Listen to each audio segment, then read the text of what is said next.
understand the nuances and your new roles and responsibilities as members of the ATAX committee. First, we'll start with just a quick review of the Freedom of Information Act. This is a public body. You all are appointed by City Council.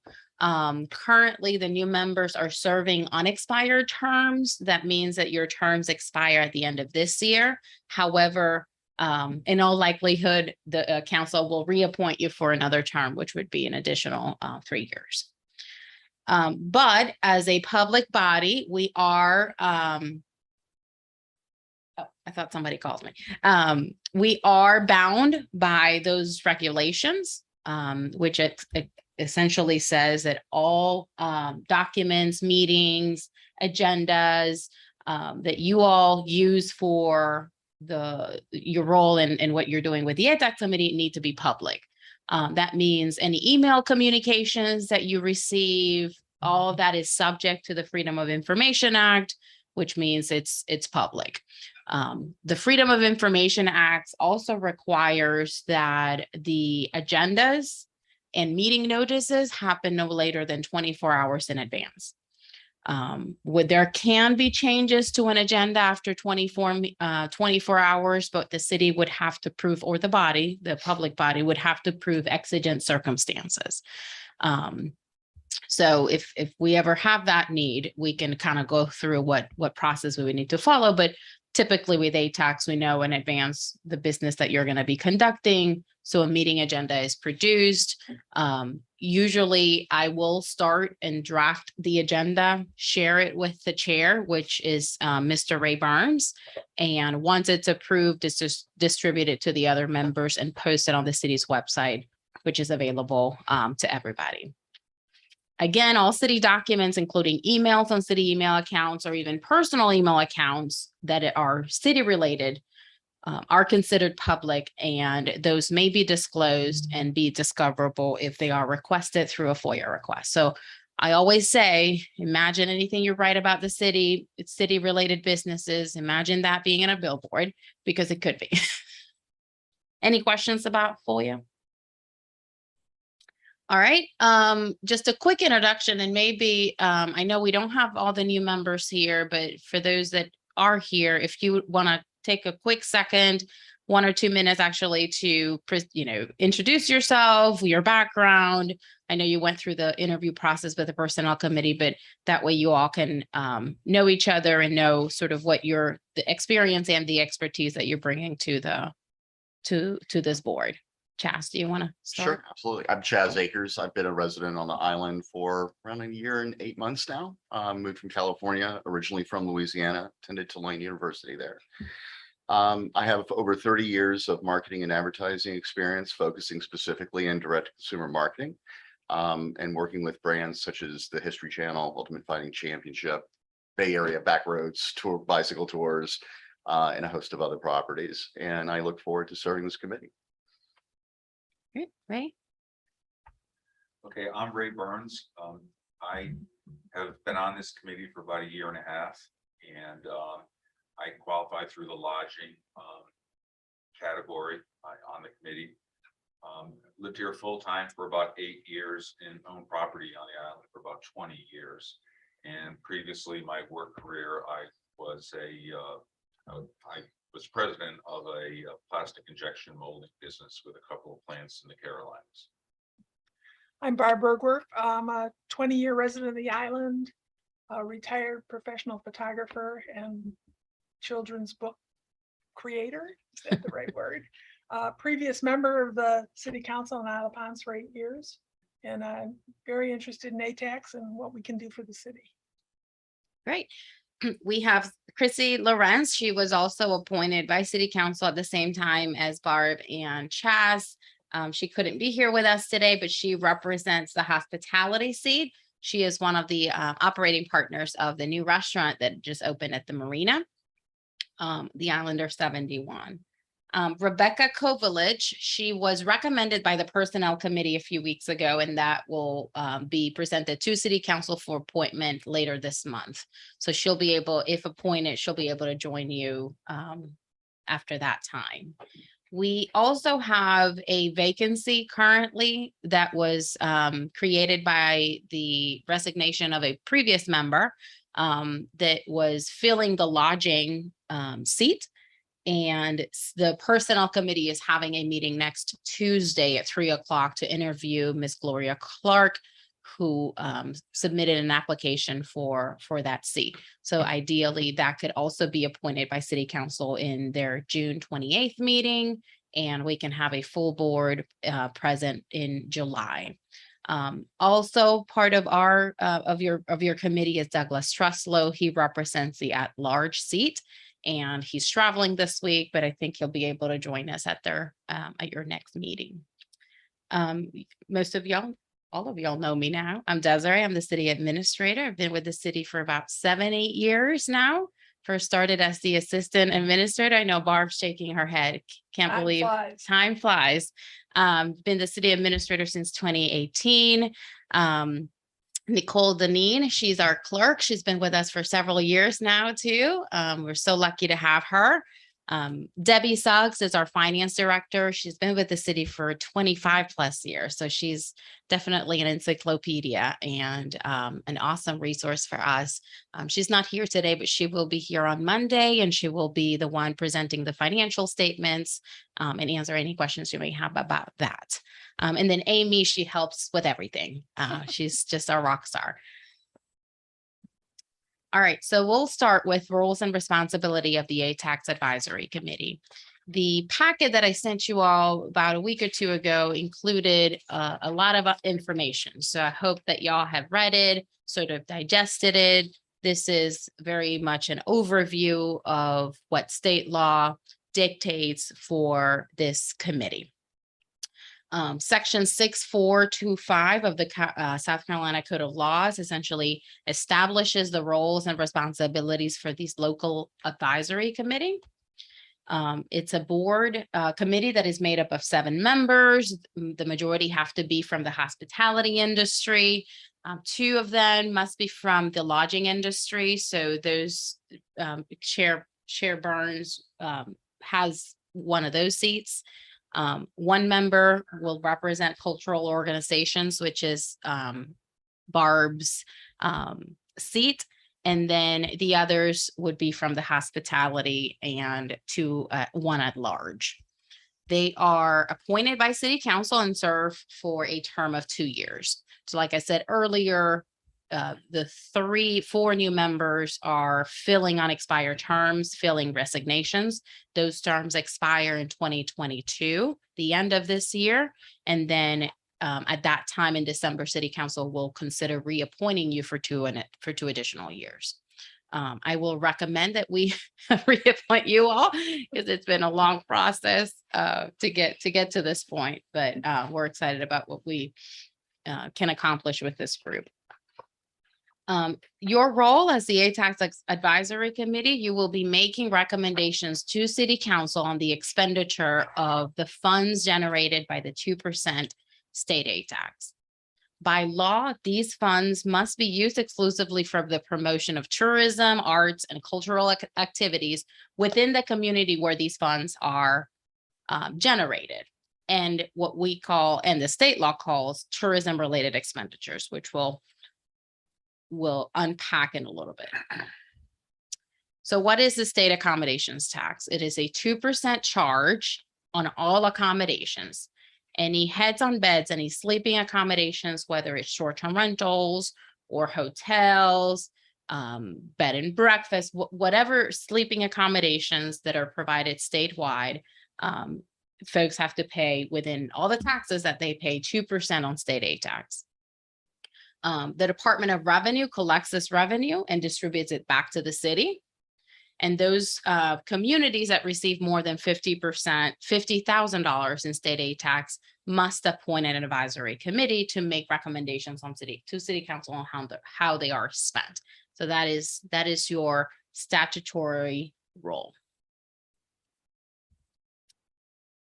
How does the city have to allocate these monies that the city receives from the state on the 2% state ATAX? The first $25,000, the city must deposit it to the city's general fund, plus an addition, the balance, plus an additional 5% of the balance. So that is automatically deposited to the city's general fund, which supports operational expenses.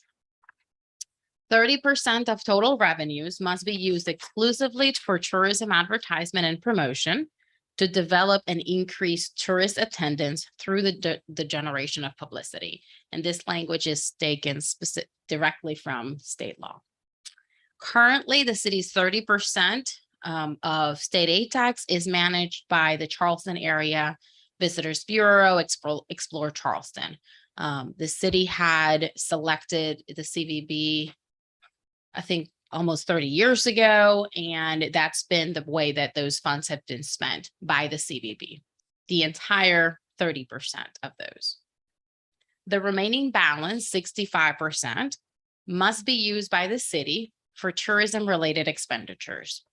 Those include providing additional assistance for municipal services that are impacted by tourism. So public works, public facilities like the public restrooms, fire and police. As we know, the calls for service of public safety dramatically increased in the summer because of the visitation. I don't think anybody is surprised about that. So there is an eligibility component there that the city can use part of that 65% to support those services that provide, again, services to tourists.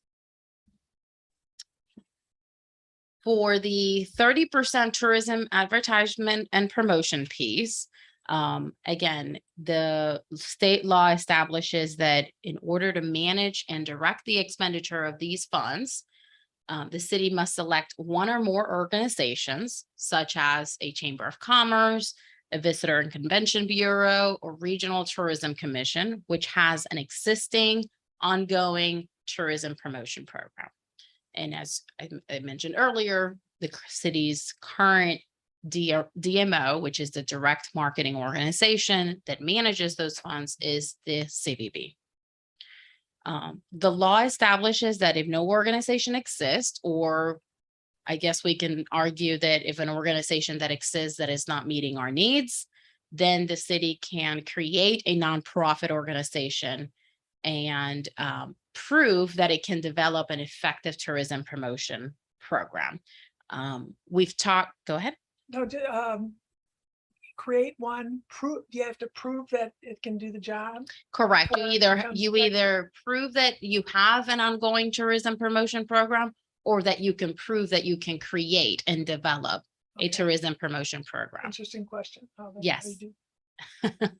Yeah, the law doesn't give a whole lot of guidance, but there are other organizations, other communities had to have created their own nonprofit to manage the expenditures of the 30%. One example is Folly Beach. Sumter is also another community. Ray, do you remember any others? I think Greenville has somewhat of A hybrid model. So there are different ways that communities have managed and directed the expenditure of the 30%. Some communities select one or more organizations that are eligible, like a regional direct marketing organization and another local, or like we do, all of it goes to one organization. Other communities like Folly have created their own to manage it.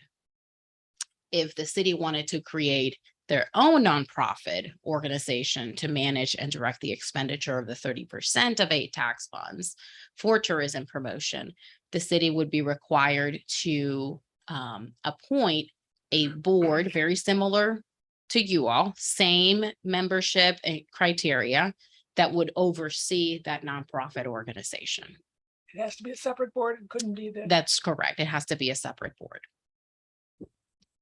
And like I said, the city's DMO has been the Charleston Area Convention and Visitors Bureau.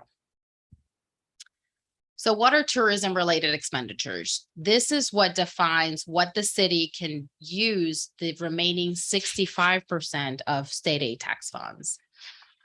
An eligible expense includes advertisement and promotion of tourism, which is essentially the same thing we're doing with the 30%. However, the law allows municipalities to spend a portion of the 65% in promotional activities as well.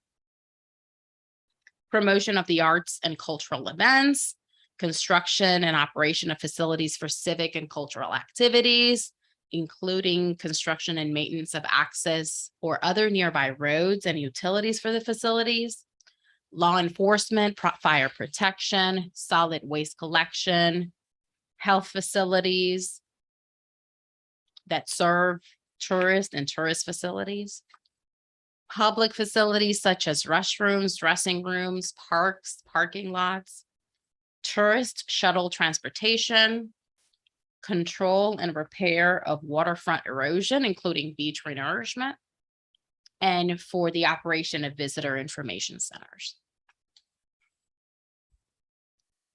Question, Yes, regarding the first bullet point.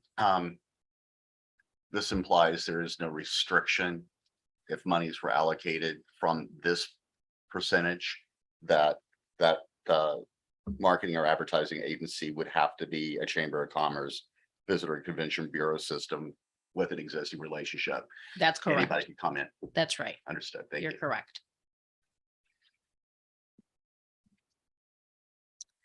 Any But it questions about tourism related expenditures?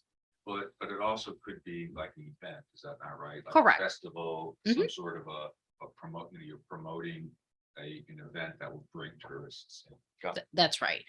And that would Fourth be of July. the second item. And for example, in your packet, the packet that I included with a ton of information, you had the city state ATAX budget. So you can see by department how we use the 65% to support several events throughout the island, particularly the fireworks show. It's fully paid by state ATAX funds. We support the public facilities, the public restrooms, and the public attendant, which is, in its majority used by tourists. We support the beach service officers who manage and help patrol the beach and ensure that our ordinances are enforced on the beach. Temp labor for public works. We increase the number of folks that we use in the season because we go from once a week garbage collection to twice a week collection. So these are all things that are impacted by tourism. But in addition to those operational expenses, the city supports special events and, which we'll talk about now, special programs and sponsorships that are grants that are applied directly to the city for funds to support these activities as well, which is one of the things that you all will be reviewing and recommending to City Council on. So every year, the city allocates $50,000 in every budget for you all to consider applications for grants from nonprofit organizations that are proposing a special event or special initiative that ultimately provides for tourists or enhances the tourist experience on the island. Examples of what the city has sponsored in the past. In FY22 specifically, the city supported maintenance and the maintenance needs in the VFW post down at Front Beach. As we saw under the description of tourism related expenditures, maintenance for civic and cultural facilities is an eligible expense. So the city supported the VFW and their construction of their new walkway and gathering area through state ATAX funds.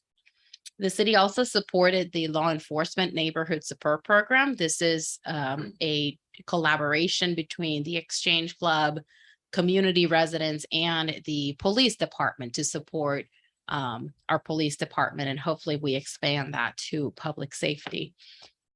The city has also supported the MUSC Low Velo bike ride. This is a massive bike ride that MUSC puts together to raise funds for Hollings Cancer Center. And they have shown how this ride brings people to the island and, ideally stay on the island and generate additional state ATAX funds for the city. So those funding requests are reviewed by the ATAX Advisory Committee. We always ask them to come before you all, give a short presentation. They have to submit an application. You ask them questions, and then if the committee wants to fund these programs or events, you make a recommendation to City Council, and ultimately it's City Council who approves or rejects the grant application. You can see, hopefully you can see well, it's also in your packets, but I wanted to include here just a breakdown of the total state ATAX funds that the city receives and has received for the last 3 years. You can see that in FY 18, which would be fiscal year 2017, 2018, the city received a total of $1.8 million in state ATAX. And there you can see how we distribute those funds in accordance with state law.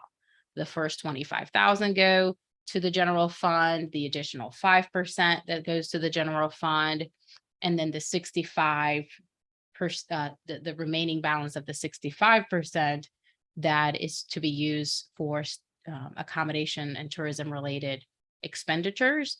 And then you see the 30% that goes for tourism promotion, which historically has gone to the CVB.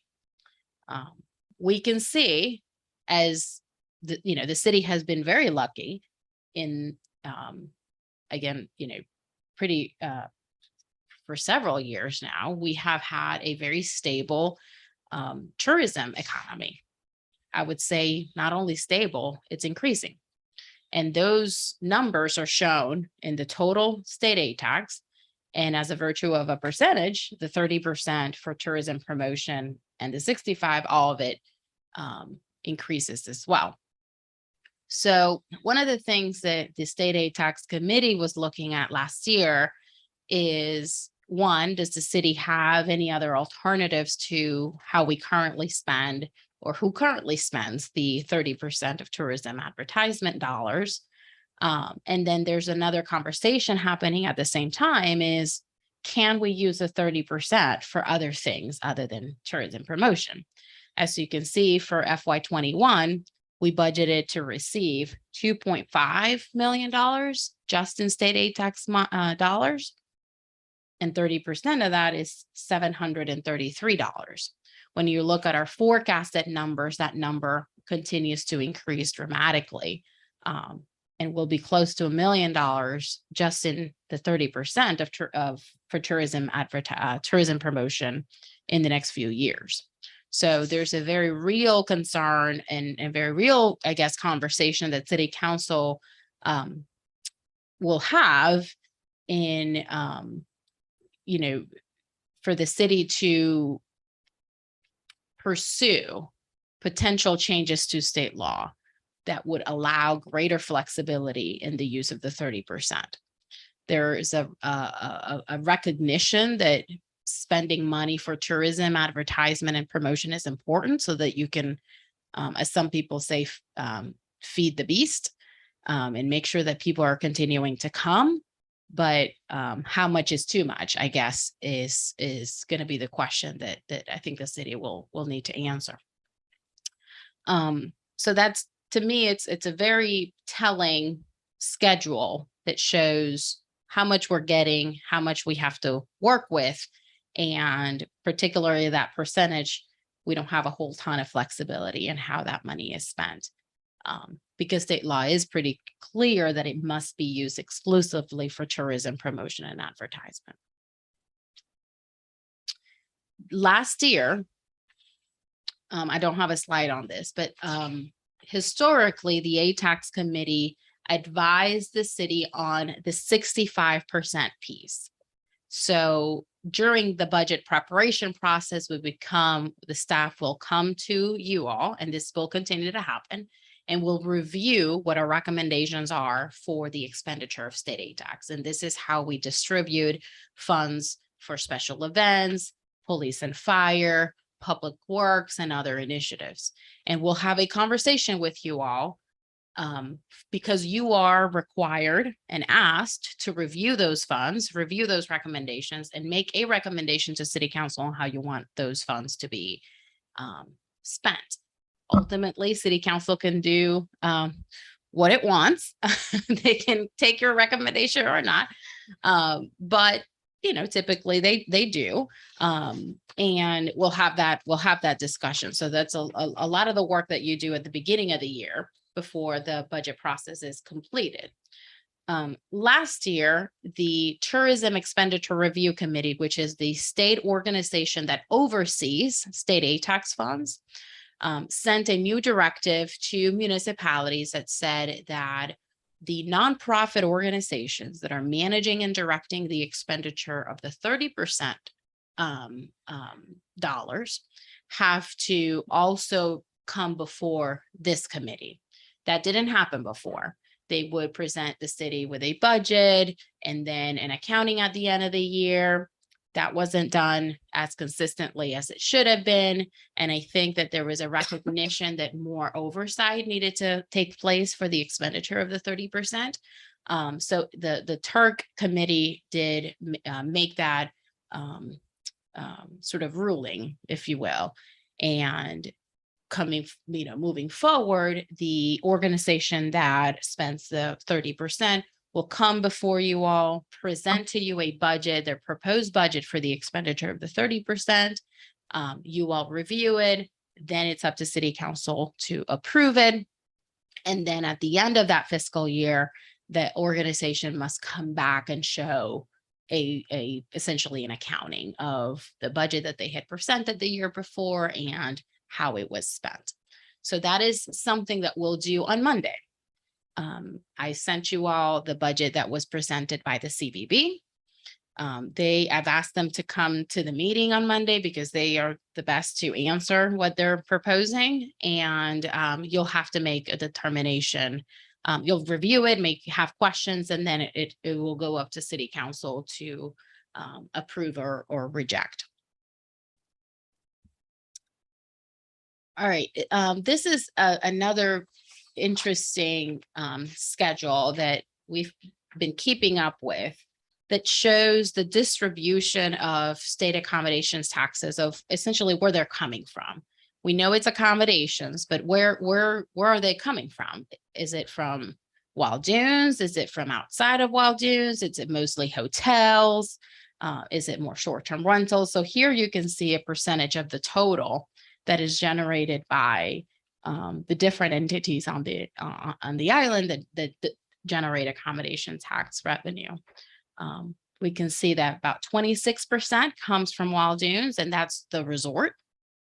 49% from IOP real estate agencies. We have approximately 10 that manage a ton of rentals on the island. IOP hotels that do not include Wild Dunes. So you're talking about the Palms Hotel, that it's approximately 4%, 7% online travel companies, Airbnb, VRBO, HomeAway, Travelscape, etc. And then all other would be 16%. And all other would be those folks like Ray, you manage your own rental, correct? So those owners that manage their own rentals are not part of a short-term rental management company like Island Realty and whatnot, and manage it themselves. Then at the bottom, you have a distribution of the short-term rental licenses used. So everybody who owns a short-term rental has to have a license with the city. We've always gotten the question, where are most of our short-term rentals? Are they outside the gates, inside the gates? And here you can see that it's roughly kind of the same, 51% in Wild Dunes. And these are 2020 and 2021 numbers. And then about 45% in outside the gates. Desiree, I'd like to make a couple of Sure. other comments on this slide. Yes, please do. Couple of things that it's important to understand when you're looking at these numbers. Back in 2020, the online travel companies made a change in how they do their business. Prior to 2020, whether it was a property manager like a real estate agency, or whether it was an owner managed property, the online booking company gave the rental company or the owner managed situation the tax money, the state tax money, the local tax money. All of that was remitted or paid to the property manager or the owner. So that's when you look at 2019, you see the IOP real estate agency is $1,087,000, and you see online travel 146,000. What happened in 2020 is the online companies said, we will go ahead and because they were always getting the money, getting the tax revenue from the renters. They made the change to say, we will remit the tax money to the state beginning in 2020. So if you look on online travel and you look over to 2021, you see it jumped from 146,000 in 2019 to $804,000. Mhm. That is because, like me as an owner, I don't pay anything that goes through an online travel, like a VRBO, HomeAway, Airbnb, any rental income that goes through those companies, they remit the taxes. So that's why you see that incredible jump. Mhm. Now, that they also do that for the rental companies. Mhm. So like Island Realty, Beachside, Dunes Properties, whoever, when they rent a property that is listed through VRBO is still paying the state tax on that property. So we don't have the information for 2020 or 2021 for the real estate agencies, for instance. But I suspect a big part of that $804,000 is the difference between where the tax money is coming from, whether it's coming from the owner managed situation or the rental companies, as opposed to the online rental companies. That's a great point. There's a pretty clear explanation for that. It would be helpful to know what those missing numbers are for 2020 and 2021 for Wild Dunes and the agencies, but we're not able to see that at this point. Well, And the wouldn't reason, I'm sorry, wouldn't they foot though to the actual total revenues received and taking these numbers and then taking the difference to back it out? And at least you would know between Wild Dunes and IOP agencies what the difference is. You can probably extrapolate it. Yeah. you can, there are, so FOIA exempts and actually protects financial information of net income from organizations and private companies. So the reason why 2019 numbers for Wild Dunes are included here is because they offer that information in a public presentation. They have not provided the same for other years, and we're actually required by law to not disclose that information, although we do have it. I think you can extrapolate based on the percentage. Sure. And assume that somewhere around the 26% is, continues to be the case for the following years. But, essentially we can give you totals for the other years. But I don't, you can assume that it's not going to be that dramatically different Right. in the distribution, as the percentage of total. So it's very interesting. I mean, I think as you can see, we have a pretty varied, I guess, impact from state accommodations. It coming from hotels. A lot of it is coming from on our managed properties, and but Waldoons does have and play a very big role in the generation of accommodation taxes revenue for the city.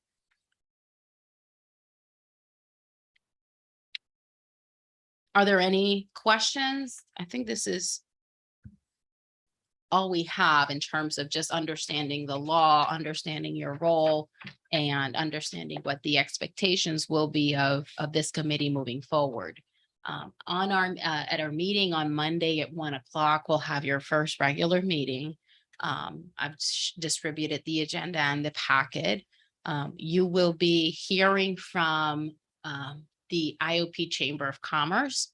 They came to the ATAX committee back in April to request a grant of $10,000 of that pool of $50,000 that I told you earlier we have in the budget for programs and sponsorships requests that happen throughout the year. So they're requesting $10,000 to assist their development of their website, which they have articulated will support tourism promotion, which would be an eligible expense. At the time, they made a presentation to the former ATAX group. You can find that online on our city's YouTube page. They're coming to the meeting on Monday as well to give you all a presentation and be available for questions as well.